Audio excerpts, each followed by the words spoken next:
एक छोटी सी कहानी मैं आपको सुनाता हूं, शायद आपके अंदर भी ये कॉन्फिडेंस कहानी पैदा करता है। एक बिजनेसमैन था और एक बार उसको बिजनेस में बहुत ही घाटा हो गया, बहुत ही नुकसान। बिजनेसमैन के दिमाग में आया कि मैं तो दिवालिया हो गया हूं, अब मेरे पास कोई रास्ता नहीं बचा है, अब मैं सुसाइड करूंगा। कई दिनों से वो सोच रहा था। एक दिन ये सोचते हुए वो एक गार्डन में चला गया। जब गार्डन में गया तो वहां एक बूढ़ा व्यक्ति उस बिजनेसमैन को देख रहा था कि वो एक किनारे पे एक सीमेंट के बेंच पे बैठ के रो रहा है। वो बूढ़ा व्यक्ति उसके पास आया और बोला कि बेटा तुम क्यों रो रहे हो। उसने एक बार तो सोचा कि इनको क्या बताना है, फिर दोबारा लगा कि ये तो अननोन पर्सन है, मैं इनको जानता हूं नहीं, चलो अपनी कहानी इनको बता देता हूं। बिजनेसमैन ने अपनी बात बताया। उस बूढ़े व्यक्ति ने अपने जेब से एक चेक निकाला और उस पर 1 करोड़ रुपया का अमाउंट भर के उस बिजनेसमैन को देने लगा। बिजनेसमैन ने लेने से मना कर दिया, बोला कि अंकल आप तो मुझे जानते भी नहीं हैं, इतनी बड़ी अमाउंट मुझे किस बिहाफ पे दे रहे हैं। तो अंकल ने कहा कि अरे बेटा छोड़ो, ये लो तुम, और जब तुम्हारे पास पैसे हो जाए तो मुझे वापस कर देना। ये बोलते हुए जबरदस्ती उसके जेब में उसने चेक डाल दिया।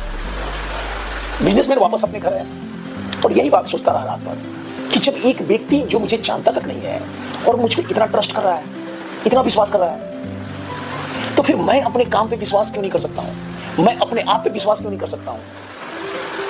और उसके अंदर एक कॉन्फिडेंस जगा और फिर दोबारा वो अपने बिजनेस में मेहनत करना चालू किया। खूब कड़ा मेहनत किया, लगन के साथ काम किया और उसका बिजनेस फिर एक बार चल पड़ा जबरदस्त। काफी दिन बीत गए तो एक दिन उस बिजनेसमैन ने अपने ड्रॉअर में उस चेक को देखा तो बोला अरे मुझे तो इस चेक की कोई जरूरत ही नहीं है, चलते हैं इसको अंकल को वापस कर देते हैं। फिर उसी गार्डन में वो गया, उस टाइम पे ही गया जब अंकल वहां दिखते थे, पर अंकल नहीं दिखे। तो वहीं पे गार्डन के एक कर्मचारी से उसने पूछा कि यहाँ एक अंकल बूढ़े से घूमते थे, वो दिख नहीं रहे हैं।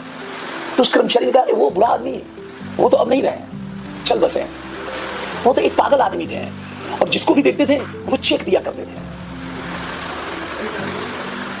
मैं आपको ये बताना चाह रहा हूं कि भले वो एक पागल आदमी था, लेकिन उसके उस चेक ने सामने वाले बिजनेसमैन के अंदर एक एनर्जी का काम किया।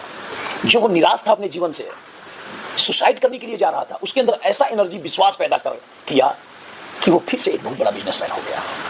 तो आप सभी हमेशा और सबसे पहले अपने पे विश्वास करें। सेल्फ खुद पे अगर विश्वास नहीं होगा तो कितना भी संसाधन हो आपके पास, बिजनेस का या पढ़ने का या किसी भी क्षेत्र में, सफलता नहीं मिलेगा। तो सफल होने के लिए सबसे पहले आपको खुद पे विश्वास करना होगा।